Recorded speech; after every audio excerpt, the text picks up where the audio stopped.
Bob Sorrentino from Italian Roots and Genealogy. Be sure to check us out on Facebook and our blog and our newsletter. And also please subscribe to our channel and check out our great sponsors, Your Dolce Vita, Italy Rooting, and Abiativo Casa. And today I have a great guest. I love when I get to speak to somebody who was born in Italy, Deanne Marie Pissera. So welcome, Deanne. Hi, thank you so much for having me. Oh, no, it's great. Like I said, I love having people who are born in Italy because I'm so used to interviewing Italian Americans and not real Italians. So, so just, you have so much going on, and I want to hit on your podcast and some of the other things that you do. But before we do that, where were you born in Italy? When did you come and why? Okay, so my family is originally from Calabria. My parents moved up to northern Italy in Friuli, Venezia Giulia, and that's where I was born and lived there for 8 years. That, like in the summers around Christmas, we would always go down to Calabria just because my nonni, my grandparents were still there. So we would just spend like our summers and our holidays there. But I lived up north in Friuli. My parents moved up there just because there was more job opportunities there. My dad was actually in the army there. So, they moved and then I was born and went to school there. Then my parents actually got divorced when I was 8 years old. And my mom and I moved to Calabria for 1 year. So I did my third grade in Calabria. We stayed with my grandparents in their house. And then my mom and I moved to the US, to New York, when I was 9 years old. And we really just moved here because of the divorce. And my mom didn't want to stay in Calabria just because she didn't think I was going to get fair opportunities there for career and whatnot. And we already had family here. So she decided to make the move and we moved to New York, but it was just my mom and I. Oh, that's interesting. And where in Calabria? Because I have a lot of Calabrian listeners. Okay, so we're in province of Vibo Valencia. So we're in that area by Pizzo. Tropea is my favorite place Ah, on earth. So I'm 45 minutes from Tropea, but yeah, it's literally my favorite place ever. I can imagine. We didn't get to Tropea when we went, not last year, the year before. It's Okay, already 2 years already, but we went to Sheila, and boy, beautiful. we just fell in love with it there. Nobody Yeah, knows about Sheila. I know. Sheila is beautiful, but I have such like a deep connection with Tropea because I used to go there in the summer with my grandparents, with my cousins, like so I just have like such like a great memory of that place. And I love the beach, I love the shops, the restaurants. So it has everything that I to make me happy. So that I always say it's my favorite place ever. And then last year, I actually got engaged in Tropea. So that was another reason now that I have to love the place even more. Fantastic. Yeah, I keep telling my wife because she keeps saying, "Well, if we were ever going to buy a place in Italy, I want to live in Sheila because it's got the water, it's got the Mhm. mountains, it's got everything." Yeah. And I tell her, I said, "Well, we haven't been to Tropea, so." It's definitely Sheila is less hectic. I think Tropea through the years it's gained popularity and it definitely got a little bit more busy and just more tourists are going there just because it has gotten more popular through the years. Sheila is a little bit quieter. I mean, it's gorgeous. I love it there, but I would definitely say like that's a main difference right now. And my Calabrian connection is that my my paternal grandmother's uh, great great great grandfather was the Count of Montebello. Pirmalo is his name. Okay. But so they were all, but they lived in Naples, but Okay. they would go to Calabria once or twice a year, they told me. And it's hard to imagine how these people 100, 150 years ago would get from Naples to Calabria because it's a trip today to get to Yeah, these yeah, towns. yeah, yeah. Um, so, you know, I want to ask you because I listened to your American Dream podcast, and I found it fascinating because you personally lived what my some of my aunts and uncles lived and my grandparents lived. So Yes. and you explained that it wasn't easy. So was it hard leaving Italy? What was harder, leaving Italy and your friends behind and your grandparents, or trying to get things going in America? I think I would say get things going in America because I think I was so young that I didn't really like I knew what was going on, but I didn't realize like how big of a change it was. So obviously I was sad, like I was sad to leave family behind, you know, but and I was a 9-year-old girl. I was sad because I was leaving some of my favorite toys behind, you know? Like think about it. Like I was a very like young kid. Like my mom, I remember this hat. I was always into Barbie. And I had a ton of Barbies. And my mom is like, you have to pick 10 of them because, like we can't just bring everything over. And I was just like, I remember just I hated leaving that stuff behind, but I was such like a young kid that like I was a little kid, like a little kid, what are you thinking about? Like you're thinking about like your toys, you're thinking about like your friends. Like that's what's really what was going on in my head.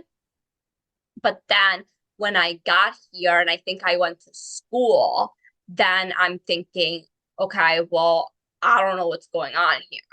Like it was kind of like, and I was always a good student in Italy. So I had to basically go from being like a really good student in Italy to going to school here and not getting good grades just because I didn't know what was going on and I didn't understand like anybody. I didn't have friends. It was just, it's sad, it was sad because I was just there. Like I would just try to do what everybody else did and, fit in. But it was very nerve-wracking because I had like no idea like what what teacher was saying. So I was just trying to go with it and I was in ESL classes and tried my best obviously, but I think that was more of an experience for me because I went to school, but when I was leaving Italy, I think I was too young to really grasp like, oh my God, I'm leaving my family behind.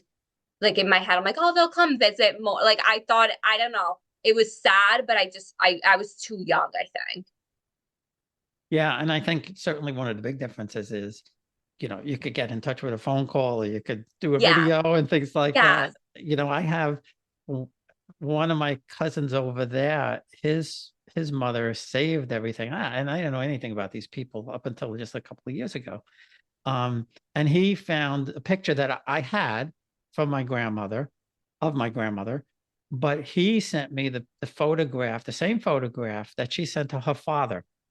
On the back it says, from your dear daughter to my dear father, so you don't forget. So she knew she was never going to Yeah. see him again. Yeah. So it's when you see that, it's kind of bittersweet. So now, where in New York, or I'm assuming you came to New York, but where in America did you settle? And In New York, yeah. So I'm not in the city. I'm in Westchester County. It's about an hour away from the city. Yeah, I've always lived here once I lived in the US. so now, what did your mom do when she got here? Did she work or? Yeah, so my mom didn't work in Italy. So when she came here, she obviously had to work. And she worked in the cafeteria in an elementary school because she also wanted a job that aligned with my school hours and like the days off. So my great uncle was actually like in the school system. So he was able to get her in the cafeteria. So that's pretty much like what she did. Yeah, and that's a really, really great story. And so, when you talk about the American dream, um, Americans forgot the American dream. Absolutely. So, I agree so, with that 100%. so I'm looking for the right question for you. I- What what drove you? What do you think drove you that may not be driving us? I think this is important for young, not that I have a lot of young listeners, but you Mhm. can replay this. You know, what do you think's missing? What do you think we're missing? I think one thing that I always had that drive is because like I lived through it. So I lived through like, like it was like a life-changing experience. Like I had to watch my mom work when like she wasn't used to working. Like my house in Italy was a million times nicer to like the where we moved in here. So like I went from like something like it's easy to go from something bad to something good, but then when you have something good and that's taken away, like that's like that's not fun. Like no one wants that. So when you go through that experience and you're like, wait a second, I never want to relive this. But then like you think like, okay, then I'm gonna have kids. I never want my kids, like I don't have kids right now, to go through that. So I think that's a lot of like what I'm like the driving force behind it. And also just in general, like having like the American dream because my mom gave up so much, like and so much sacrifices. Like it would have been so much easier for us to just stay in Calabria. My grandparents' house, they have a big house. We could have stayed there. It would have been a lot more comfortable for everybody and easier to do that than to move here. So I'm thinking, okay, well, all these people, like my mom, even my grandparents, like sacrificed like so much that I'm like, if I'm not successful, like, like being able to one day like be like set my mom up in a way that like she's comfortable. Like, so it's kind of like just paying it forward. Yeah. So what did your grandfather do in Italy? He must have done well for himself. Yeah, so my grandfather actually he lived here for a couple of years with my grandmother and everybody. My mom actually was born here, and that's why Hmm. I was able to get my citizenship very easily here. My mom was born here, American citizen. They moved back when she was 4 years old because my grandfather was like, okay, like I made my money in America, but I want to live in Italy. I want my family to be in Italy. So he had a store in town, like a little like convenience like grocery store, and that's how like he basically made a living. Wow, that's Hmm. cool. That's yeah, I love those kinds of stories. And I could never figure out why my father's parents came for because of the same reason. My grandmother, she lived a good life, and the only person who was here was her aunt. And the only thing I could think of, because I never thought to ask when I was a kid, and I love that you keep a diary. That's so smart. I wish I did that. Everybody should do that, because it would have been a lot easier writing my books if I did that. Um, Yes. but but I don't understand why. And the only thing I could figure out is that for the same reason she maybe thought, or they maybe thought that World War One was just breaking out, and maybe they felt that they would be safer here, or her aunt, I think her husband was like an entrepreneur of sorts. So maybe he said, "Well, come and I'll start you up in a business," because Mhm. my grandfather and his brother, um, they made bridal veils and bridal crowns I love that. on 14th Street in New York City. Hmm. So but I don't have the whole story, and it makes me crazy, not Yeah. knowing the whole story. So now, was your family in that village for hundreds of years? Yes, ever that like yeah, that's where I go in the summer now. Like I stay at my grandparents' house. They both passed away, but they obviously their house is still there, so that's typically where I go and I stay. Oh, that's fantastic. That's Yeah. great. That's just great. I wish I had a house in Italy. Because I just love it, and I know. I like it because it's also like you're staying in a house. So I do a lot of traveling, but I always end up going to Calabria, especially now my fiance is also from there. So we always go there because like he also has family he wants to see. So like, and I love going there. I love the beach. So any place that has a good beach, like I'm happy. So, but it's nice that we have like houses there instead of just like having a hotel because like it's more comfortable when you're in your own house, you know. Sure. Yeah, definitely. And did your grandparents speak Italian or dialect or both? So they definitely spoke dialect. They spoke Italian too, but they spoke both. So like I don't speak dialect, but I can understand the dialect from Calabria just because I was around it. Yeah, and it's such a different language. It really is. Yeah, I understand it just because I grew up with it. So let's talk a little bit, about your podcast. What do you focus on when you do your podcast, and what would excite people about it? Yeah, so my podcast is called Passport to Thrive. And my podcast, I interview guests and I talk a lot about. I have a marketing firm that focuses on social media and online branding. So my podcast is a little bit of marketing mixed in with some self-development and entrepreneurs, like mindset tips. So it's a little bit of that. It's not really an Italian American podcast, but it's from me. So it's definitely has like that immigrant kind of like mindset weaved in just because that's my story. It's my life.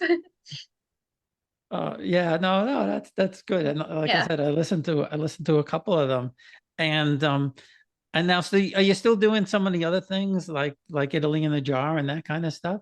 So I am not no longer doing my candles just because I'm focused on my consulting firm and that just took over.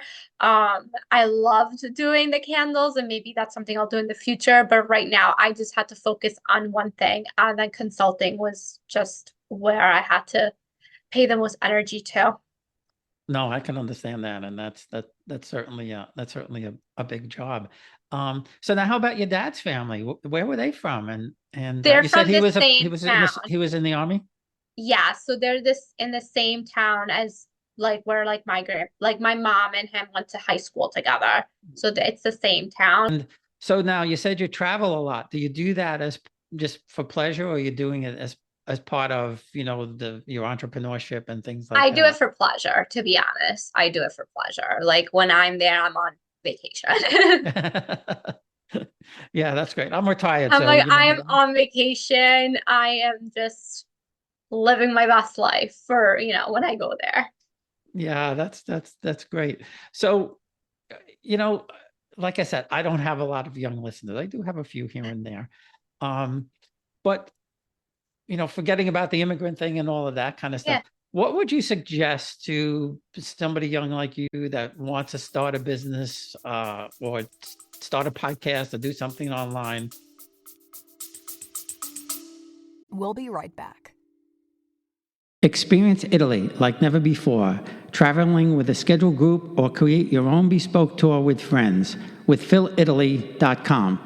Pack your bags and follow Phil. That's www.philitaly.co.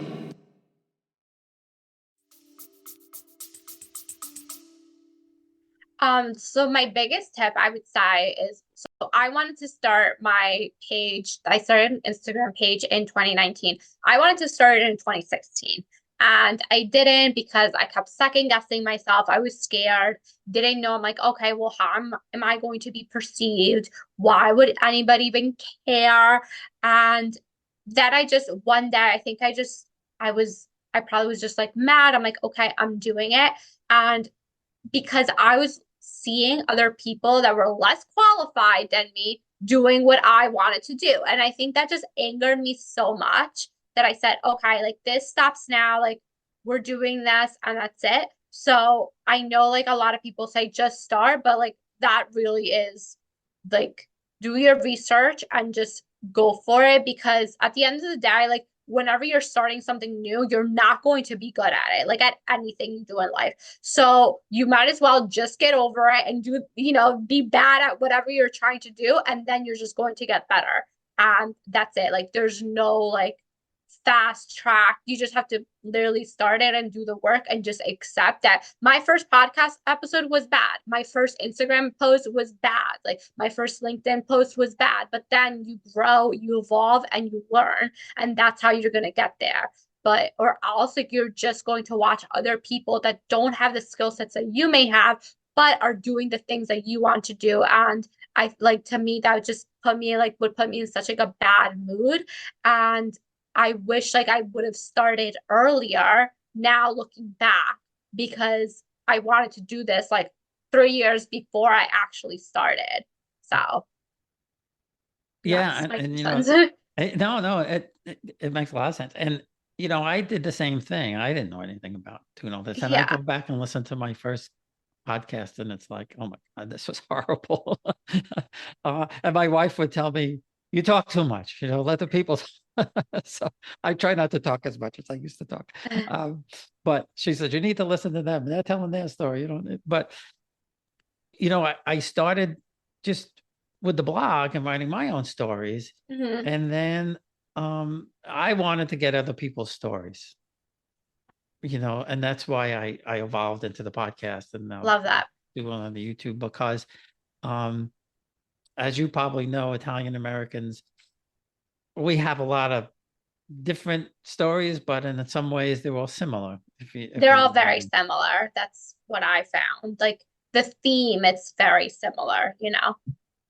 Yeah, and certainly, one of the things that I'm trying to do is connect the generations, two and now getting on 3 generations behind me, because I feel, and there's some of us, around my age that feel that the Italian Americans, we're losing our identity, and Yeah. we want to try and connect them back to Italy and make them see that. And I was just on a call this morning with somebody that I'm working with who does these, did my tours.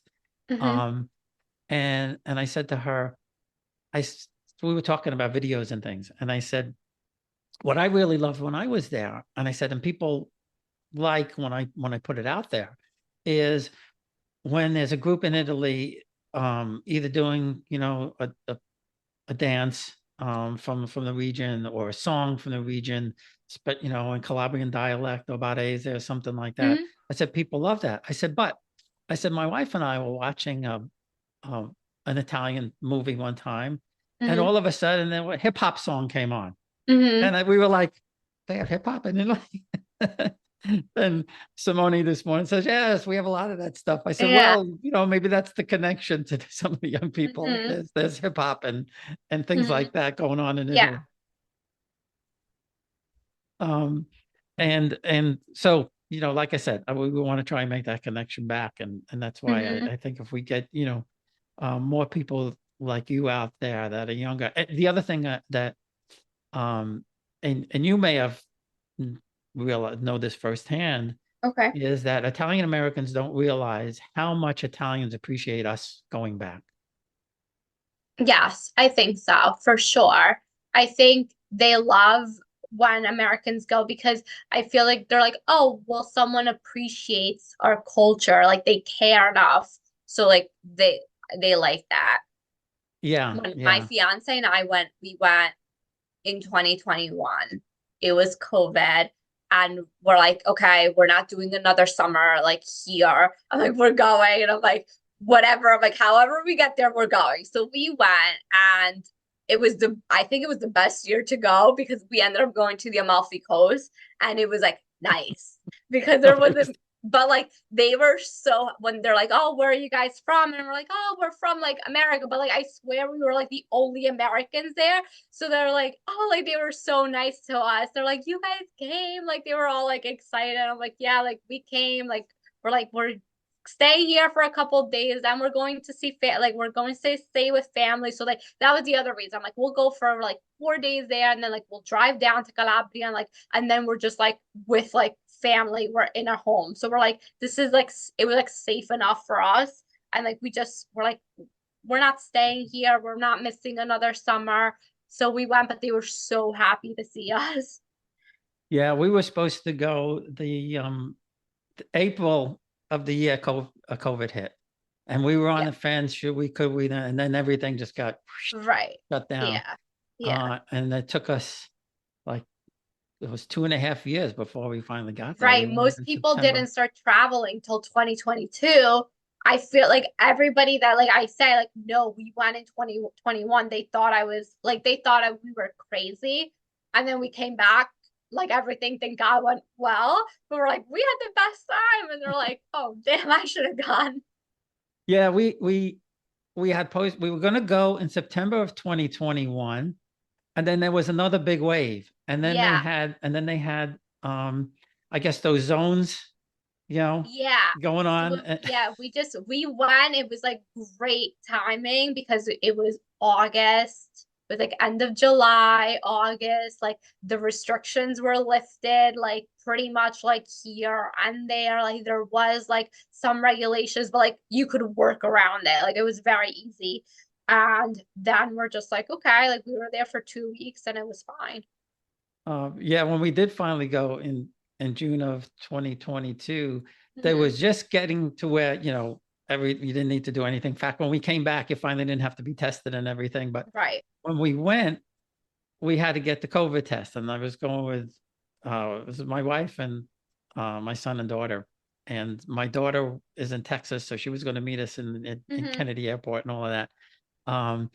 And we had to get the test, and I was like, what if one of us winds up I testing know. positive before we That's get what we there? were like thinking of like, okay, what if we test positive when we come back? I'm like, are we all staying? I'm like, what's the deal? I'm like, is it like we all stay? I'm like, or is like just one person like what? But like thankfully it didn't get to that. But we were all thinking, I'm like, okay, I'm like, if me and my fiance like, like if I test positive and he doesn't, I'm like, does he come back? I'm like, meanwhile in my head, I'm like, he better stay with me.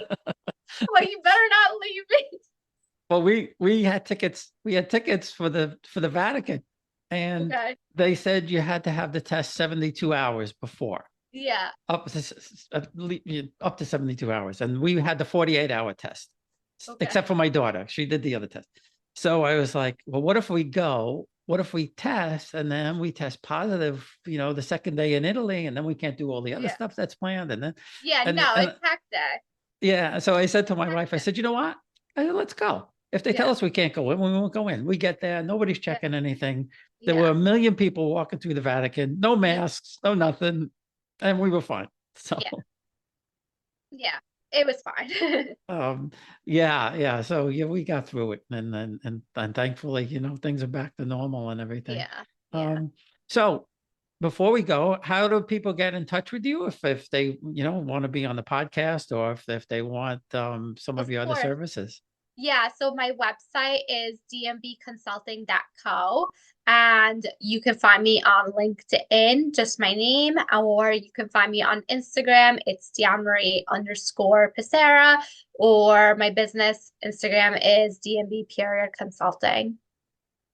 That's great. That's great. And I really appreciate you taking the time. There's been a lot of fun. And like I said, I love talking to people who moved here from Italy. Thank you so much for having me. This was fun.